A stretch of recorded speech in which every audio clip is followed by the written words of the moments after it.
오늘의 사연 시작합니다. 안녕하세요. 저는 20대 후반에 취업을 준비하고 있는 남자입니다. 1년째 백수로 지내고 있어요. 저희 부모님은 식당 운영을 하고 계시는데 가끔 나가서 일 도와드리고 용돈을 받고는 합니다. 그리고 부모님 댁 옆에 누나네 부부가 살고 있어요. 5살 된 조카가 하나 있는데 아무래도 둘 다 맞벌이고 부모님도 일하시느라 바쁘다 보니 놀고 먹고 있는 백수인 저에게 누나가 부탁을 하더라고요.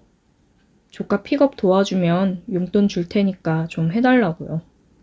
저는 딱히 할 것도 없었고 돈을 준다고 하니까 흔쾌히 알겠다고 했습니다.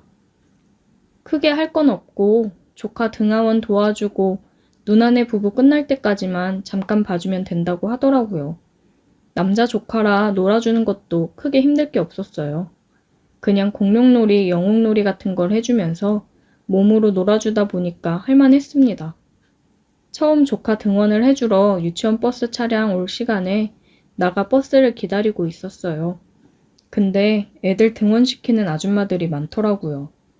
그 중에 혼자 남자다 보니까 괜히 민망하고 창피한 기분이 들었습니다. 다들 저를 힐끔힐끔 보는 것 같은 느낌이었어요.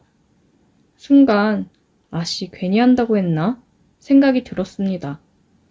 유치원 버스가 와서 조카한테 인사를 하고 보냈고 공부를 좀 하다 보니 금방 조카가 끝날 때가 됐더라고요.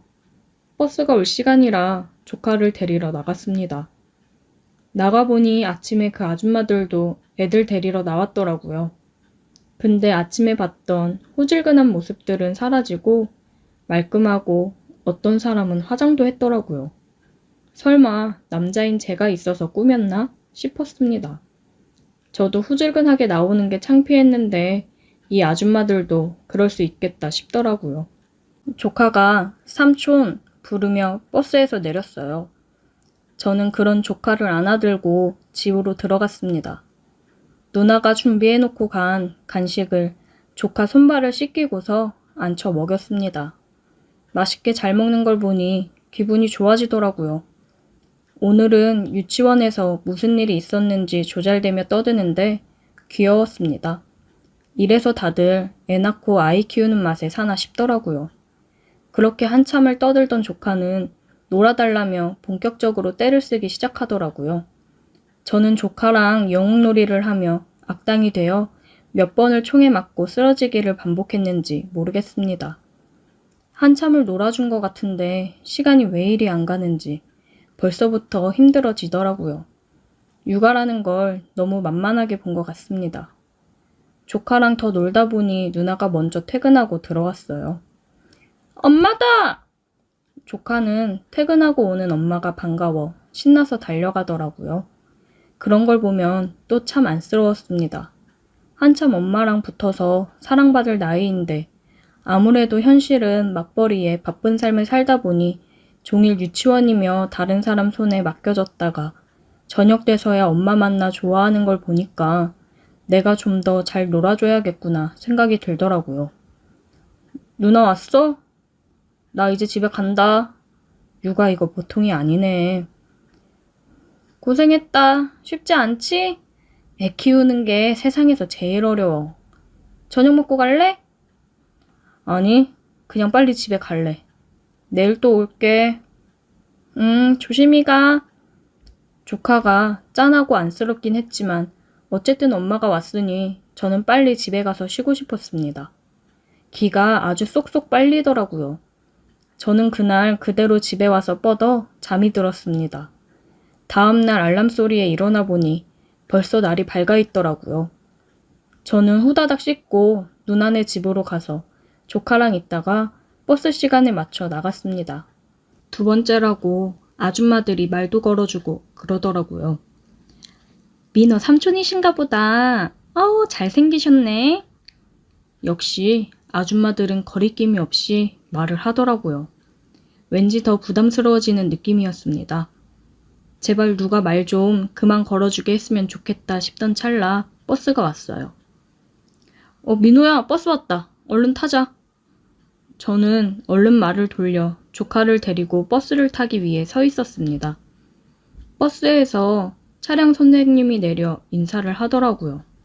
근데 어제 봤던 선생님이랑은 다른 선생님이었어요. 귀여우면서도 섹시한 외모에 저는 넋이 나갔습니다. 아, 안녕하세요. 아, 민호 삼촌분이시구나. 민호가 삼촌 자랑을 엄청 하더라고요. 아, 안녕하세요. 아, 제가 잠시 본가에 와 있는 동안 조카를 봐주고 있는데 녀석이 참 좋아하네요. 그렇게 그녀와 짧은 얘기를 나누고 그녀는 버스를 타고 떠났습니다. 나중에 알고 보니 그 여자가 조카의 담임 선생님이었더라고요. 어쩜 그렇게 귀여운데 섹시한 느낌이 날 수 있는지 너무 제 스타일이라 계속 그녀가 생각이 났습니다.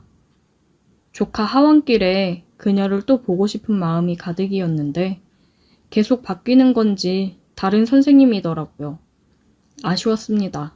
그러다 누나가 어느 날에 조카 영유아 검진 있으니까 오늘은 가서 일찍 하원시키고 영유아 검진 다녀오라고 하더라고요. 차키를 주며 차 타고 다녀오라고 했습니다.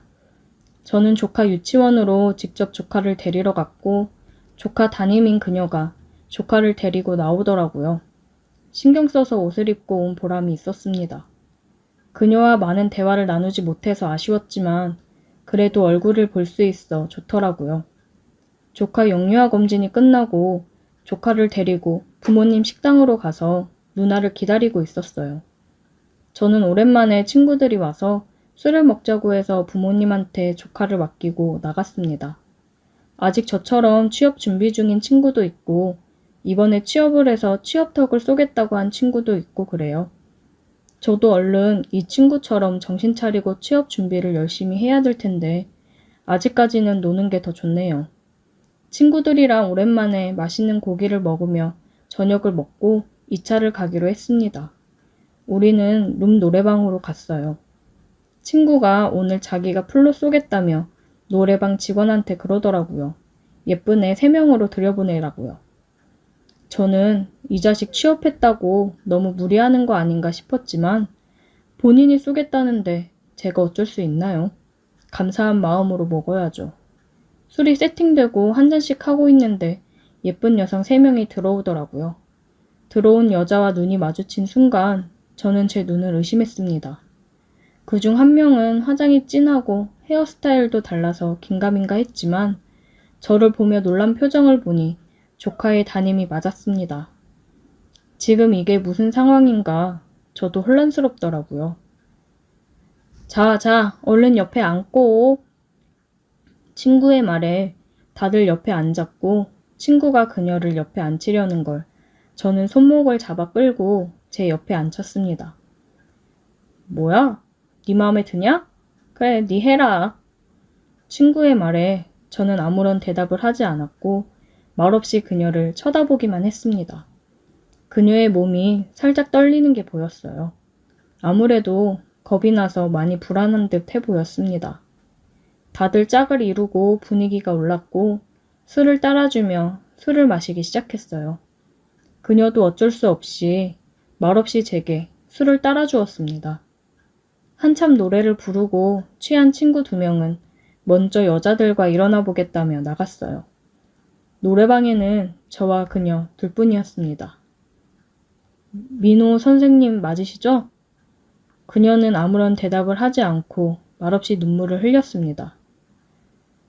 왜 여기 있는지 물어봐도 됩니까? 제발 원에다가는 얘기하지 말아주세요. 저 오늘 처음 나왔어요. 정말이에요. 오늘 처음 나온 거라며 우는 그녀가 안쓰럽더라고요. 엄마가 많이 아프셔서 병원에 계시고 아버지는 공사 현장에서 일하시고 저는 유치원에서 일하면서 돈 벌었었는데 아버지가 일하시다 다치시는 바람에 일도 못하고 아버지도 병원 신세에 있고 도저히 제 월급만으로는 감당이 안 돼서 저도 이러면 안 되는 거 알지만 당장 돈이 급하니까 해서는 안 될 선택을 했어요. 그녀는 울면서 얘기를 했습니다. 얘기를 듣는데 너무 안쓰러웠어요. 그래도 이거는 정말 후회할 선택이에요. 그리고 아이들을 가르치는 사람이 이건 아니지 않나요? 죄송해요. 민호 삼촌 보니까 정신이 확 들더라고요. 한 번만 봐주세요. 근데 저 돈 벌어야 돼요. 제가 돈 안 벌면 저희 부모님 두 분 다 너무 힘들어지세요. 너무 안타까워 말이 안 나오더라고요. 따라 나와요. 저는 그녀의 손을 잡고 노래방을 나왔습니다. 짧은 옷을 입은 그녀의 허리에 제 남방을 둘러주었고 사람이 없는 공원으로 갔어요. 제가 이런 말 하는 거 주제 넘을 순 있지만 다른 일을 하는 건 어때요? 충분히 다른 일 해서 잘 될 수도 있잖아요. 유치원 끝나고 다른 일 할 게 뭐가 있을까요? 저는 당장이 급한데. 요즘 배달일 여자분들도 많이 한대요. 저 아는 동생이 배달업 하고 있는데 제가 물어봐 줄게요. 그것도 본인이 하는 만큼 수익 가져가는 거라 잘하면 괜찮을 거예요. 배달 스쿠터도 제가 마련해 볼 테니까 이런 일 하지 마세요. 아이들 가르치는 일이 좋아서 선생님 되신 거 아니에요? 이런 일 하면서 아이들 보며 가르칠 수 있겠어요? 그건 선생님을 더 힘들게 하는 거예요. 제 말을 들은 그녀는 정말 눈물을 펑펑 흘리며 어린아이같이 울더라고요. 그런 그녀를 말없이 꽉 안아주었습니다. 그녀는 끄끄거리며 울면서 저에게 고맙다고 얘기를 하더라고요. 제가 아니었으면 아마 나쁜 길로 빠져 계속 그렇게 지냈을 거라고요. 애들 보면서도 왠지 모를 죄스러운 마음에 제대로 지내지 못했을 것 같다고 하더라고요. 저는 그녀의 눈물을 닦아주었고 그녀와 저는 눈을 마주치고 그대로 서로의 입도 마주쳤습니다. 그렇게 따뜻한 키스는 처음이었어요. 전 그녀의 배달 일을 도와주었어요. 그녀도 유치원이 끝나자마자 와서 열심히 배달을 하더라고요. 그렇게 저희는 서로의 힘든 모습을 보고 감싸 안아주면서 연인으로 발전하게 되었습니다. 그날 노래방에서 그녀가 저를 만나서 참 다행이라고 하는데 저도 그날 노래방을 가서 그녀를 만나 참 다행이라고 생각이 듭니다. 오늘의 사연 여기까지입니다. 오늘도 들어주셔서 감사해요. 구독, 좋아요, 알림 설정 부탁드려요.